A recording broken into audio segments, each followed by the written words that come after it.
My wife put me in the friend zone, and now I'm just the father of her children. She forbids sleeping with her. My wife, 35F, and I, 35M, have been married for 15 years and have been together for a total of 20 years. We are parents to 2 children, aged 12 and 14, whom we absolutely adore. We work tirelessly to provide the best possible life for them. However, over the past 3 years, our relationship has encountered some turbulence. Our children are at an age where they demand a significant amount of our attention and resources due to school, band, club sports, and other extracurricular activities. I understand that this can take a physical and emotional toll on marriages. Despite our efforts, my wife and I have experienced very little intimacy and sexual connection over these past 3 years. We have been striving to improve this aspect of our relationship. This past year has been the most challenging and darkest period in our marriage. Our communication dwindled to almost nothing, and we essentially became roommates co-parenting our children under the same roof. This situation was very depressing and demoralizing for both of us. It reached a point where we began contemplating divorce, casting a dark and gloomy shadow over our household. In an effort to save our marriage, we sought help through both individual therapy and couples therapy. These interventions seemed to provide some relief. Gradually, we started to get along better and began having deeper conversations about the state of our marriage and what we hoped it could become. However, things took a difficult turn as time passed. My wife confided in me that she no longer felt in love with me. She saw me only as a best friend and loved me in a purely platonic way. She explained that this was one of the main reasons she had no desire for intimacy or sex. This revelation was shocking and devastating to me. I became angry and depressed, struggling to comprehend that the person I was deeply in love with no longer wanted or desired me.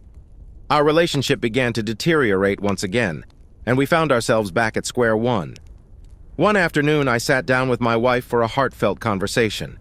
I asked her probing questions to uncover the root of our problems. Her response was, "I don't know," followed by, "I have built up resentment towards you, but I don't know where it stems from." As you can imagine, this provides very little to no insight into how to approach this situation. I'm puzzled, frustrated, and at a loss for what to do at this point. Currently, we've reached a place where she says she has no sex drive and no desire for intimacy or connection. She states that all she wants is simply companionship, which essentially means maintaining our co-parenting roommate dynamic. When I asked her what I could do or what it is about me that she finds so unattractive or undesirable, her response is always, "I don't know." She mentioned that she does love me, but it's not the same as it used to be. She has been feeling disconnected for years and believes our marriage requires too much effort. Her focus is solely on the children for now, and she acknowledges that my co-parenting contributions are meaningful to her in our home. I'm at a loss and mainly venting my frustration. It's tough to realize that the person you love has no romantic feelings for you. I feel like at this point, I'm only here to contribute financially and as a parent. It seems that by companionship, she means she's comfortable with the convenience of having a good father for our kids and my financial contribution to the household. Regarding intimacy and/or sex, she basically told me that it's not something she's interested in or wants at this time. She mentioned that the only way she could engage in intimacy or sex is if she's intoxicated, which I believe is incredibly awful and very wrong. I told her that I don't think forcing herself to have sex or be intimate by drinking or smoking is healthy, and I declined to be a part of that. To my surprise, this upset her and made her more distant. We're both extremely honest and transparent with each other. We've never cheated, and we are always free to look through each other's phones, emails, socials, etc., though we hardly ever do. I asked her if there was someone else, and she denied it. Honestly, I believe her. We then peacefully went through each other's things, and as expected, everything was clean. We've always been very forward with each other, even when discussing difficult topics, so I don't sense any foul play or infidelity. Am I wrong for declining to be intimate or have sex only when she's intoxicated? I'm firm on my stance of not partaking in this only when I'm high or drunk sex because it doesn't sit well with me. I do not know how to help our situation, and I'm starting to become a bit anxious and desperate. We're both fairly young, healthy individuals who are good-looking, have good careers, and are good parents. I'm just not sure how our lives could have led us to this point. I'd love some outside perspective on this matter and some insight on how to address something like this. It feels so awful to be unwanted and undesired by my own spouse. I hate it. Update, 8 days later. I wanted to give you all an update on how the therapy session with my wife went this week. I'm not sure if this will be helpful, but I took many of the responses, comments, and suggestions from my initial post and compiled them into topics I wanted to discuss with our couple's therapist to help us navigate some of the core issues affecting our situation. One of the main buzzwords that has emerged is resentment, and it has been really eating me up inside. My wife keeps telling me she doesn't know why she's resentful or why this situation is affecting her emotionally and mentally. I brought this up with our therapist again and revisited the conversation about being married for so long, 15 years, and being together since we were 14 years old. We have a long history of growing up together, and having children when she was 19 years old and I was 20 significantly changed the trajectory of our lives. We experienced severe poverty and many hardships along the way. And we essentially had zero social life for the past 10 years because we were so busy raising babies. Our kids are now 12 and 14 years old. The therapist followed up with tons of questions directed mostly at my wife about her feelings toward this. About 90% of her responses were very "our kids" focused. It definitely felt like she was afraid of saying yes, it sucked, because she would feel guilt or shame, as it might imply she regrets having the kids. I mentioned this in the session, and the therapist encouraged her to look at this outside the lens of being a mother and to try to view it more selfishly and individually. This was very eye-opening. My wife mentioned that she was very frustrated with the fact that we did miss out on many things in life. She was also very clear in saying, "I do not think I missed out on other partners or dating or partying, but I certainly lost all my friends." This was huge, because one of the big issues that has caused strain in our lives is how siloed and isolated we've been. Again, busy raising kids. I followed up by reminding her that it's important to have good friends and to make time for herself and her friendships. For the past 3+ years, we've had multiple conversations about friends and how important it is to have them in life, especially when you have similar peers who can help in many areas of life where we may lack experience, and even simply for enjoyment. It has always been something my wife avoids, even though she's always been someone who needs that external stimulation. The main reason for her not investing in friends or even herself has always been the kids. Like I mentioned earlier, 90% of her answers relate to the kids to some degree. At this point in our session, I started to feel like there was a common denominator, the kids, in most of the frustrations and problems she was experiencing. So I simply asked her, "Do you think you may be upset at me because I'm responsible for these kids in the sense that I got you pregnant so young?" I wasn't ready, but she said that she was upset at me for that. She also followed up with the fact that she knows that's unreasonable because it takes two to tango. I did feel like it was progress because it kind of gave us something to work on and help alleviate some of these burdens, so we agreed to invest more time in nurturing good friendships both together and individually. Towards the end of the session, we began to discuss what actionable items we would take from this session. At this point, it was still all very ambiguous and blurry as to what the outcomes were. I was very direct and very forward in asking my wife what her plan is moving forward. Note: I had decided prior to the session that should my wife say the same thing about being a co-parenting roommate, that I would take the 180 approach and essentially do me. She started basically saying the same thing, that she doesn't have any desire to be intimate or sexual with me as of now, and that she loves me immensely, and she feels bad for not being there for me, as mentioned in my first post. I also brought up the brief swinging that happened, to which for the 50th time said it wasn't a problem. I agree with her on this. This was something that was a mechanical approach for a solution to a problem that was very much inexistent when we tried this. We, both, really have no issue to this. We know it happened, we tried it, and mutually stopped and turned the page. I also brought up other life events that may cause resentment, and really we ended up not getting anywhere else as far as the root for resentment, which was discouraging. I then basically expressed to my wife that I will not be okay with that arrangement. I told her that I've really done everything I can and that this issue really has reached a point where it has nothing to do with me or require me to do anything that I'm currently not doing. I was very direct, and saying that I will not be accepting this dynamic and that I need to be with someone who is actively involved in our marriage, works towards resolutions, and is very much interested in maintaining an active intimacy and sexual relationship. I expressed how I am not going to be a convenience, and that there was more to life than being roommates and co-parents.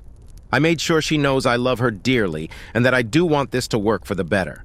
I also told her that I'm fully committed to this marriage so long as she is as well, and that is she wasn't. It's okay, however, I will not be a part of something where these efforts are not reciprocated.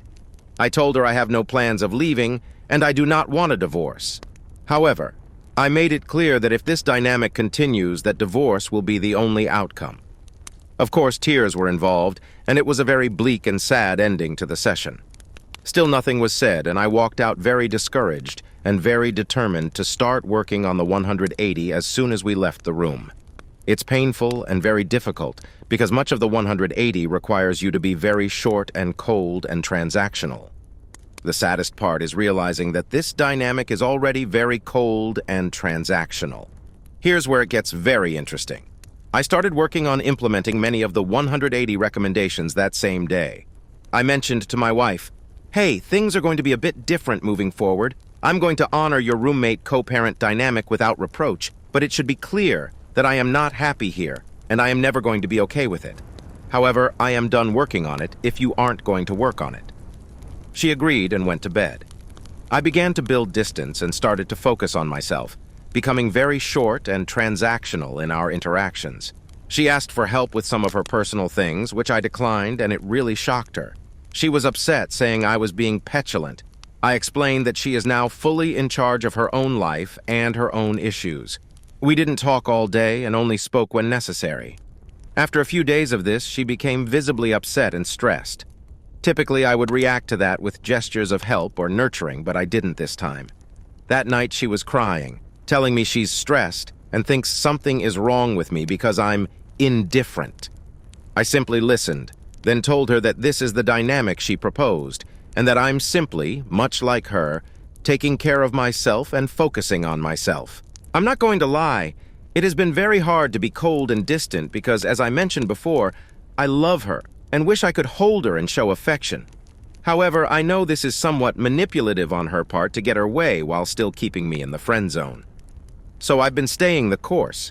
We're now going on a week of this 180 approach, and let's just say there have been many changes on her side. I think she is starting to realize there is more to me than just friends and co-parenting.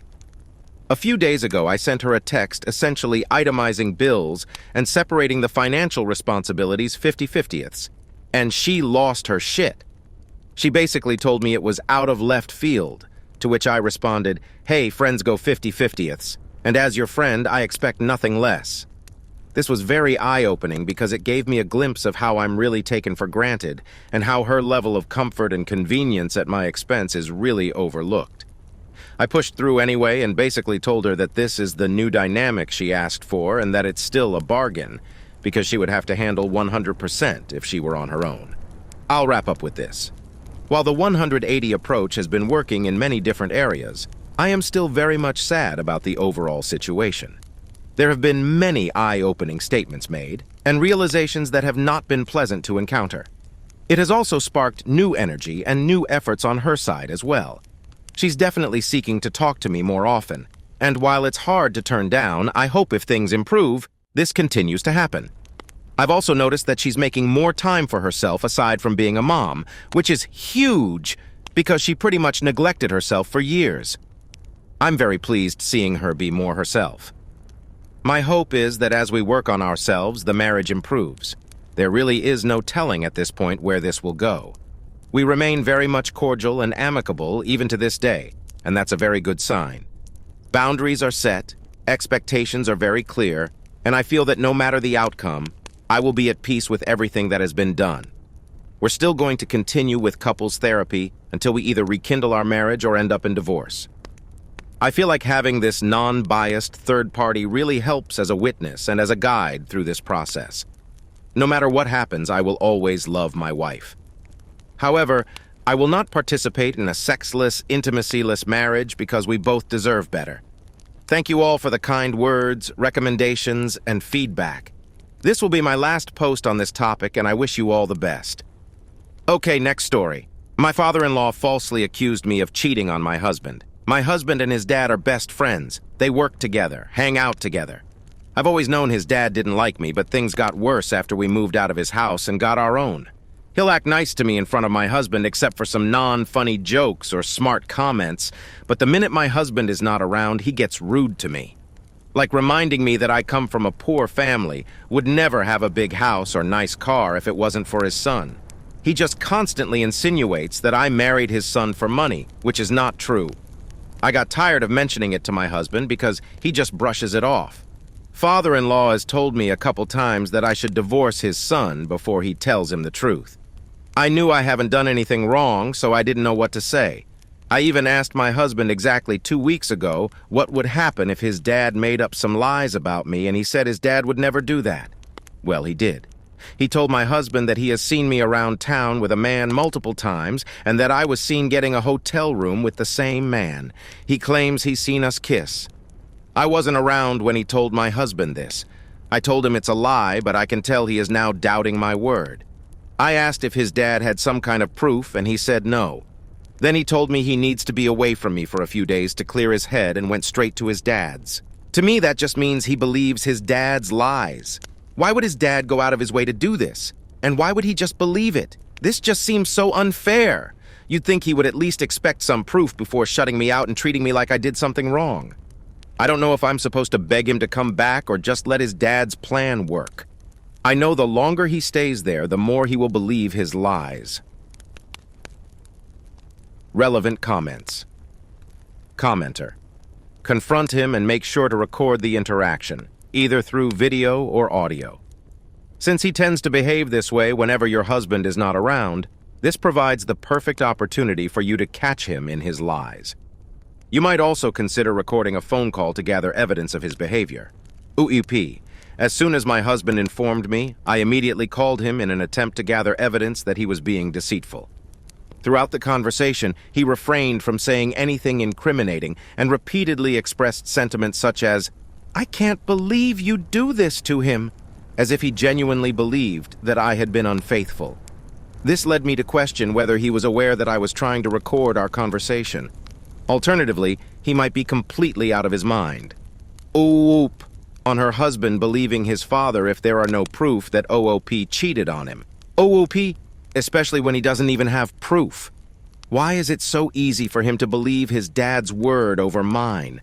An affair is something that can be easily proven. If I were having one and being seen around town, why can't he provide evidence? I asked him for proof, but he kept insisting that it was irrelevant because he trusts his dad. Then he said his dad doesn't have proof because he never had the opportunity to take a picture of me with the other guy. It's literally his word against mine, and he has chosen to believe his dad. I'm seriously considering giving up. This is so unfair. I have never cheated on him. I've never done anything wrong. His dad is accusing me without any evidence, and if it's this easy for my husband to view me as an awful person who would do such a thing, then I guess he never truly trusted me.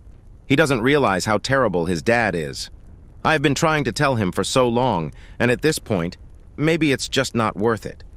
OOP on her father-in-law and why he doesn't like her. OOP. His dad believes that I'm only in this relationship for the money, and I can't understand why he thinks that way.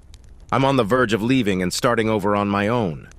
I don't need the car or the house. Those material things mean nothing to me. I'm here because I genuinely love my husband. However, it's clear that he doesn't love me enough to even ask for proof before assuming the worst about me. I'd rather be on my own than continue to deal with this unjust situation. If his dad is willing to go to such lengths to discredit me, who knows what he might do next? OOP on finding a way to prove the truth. OOP, you just reminded me that we actually have Ring cameras installed. This could be incredibly helpful. Now, I just need to find out the specific days and times I was allegedly out cheating at a hotel. There's a good chance that I was home during those times, and if that's the case, I can use the footage from the Ring cameras to prove my innocence. Thank you so much for pointing this out. Update. A few weeks ago, I posted about a situation where my father-in-law, who dislikes me, falsely accused me of cheating on my husband. Without asking for any proof, my husband believed his father's lies, which caused a lot of turmoil. He assumed his father was truthful and moved out to stay with him. I repeatedly told my husband that if his father was being honest, he should be able to provide some evidence. Apparently, no proof was given because my husband eventually returned home and apologized for not trusting me more. However, since his return, he has become fixated on the idea of having a baby. He talks about it constantly and is physically trying to conceive. I keep telling him that at 23 years old, I don't feel ready for a child yet. While I do want to have children in the future, I believe we need to focus on strengthening our relationship, especially after the recent events. My husband doesn't like my responses and has started calling me suspicious, saying that my answers don't make sense to him. It feels like we're back to the issue of him not trusting me. I am confused and unsure about what is happening.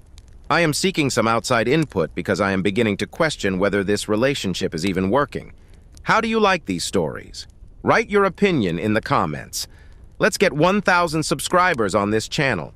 Love you.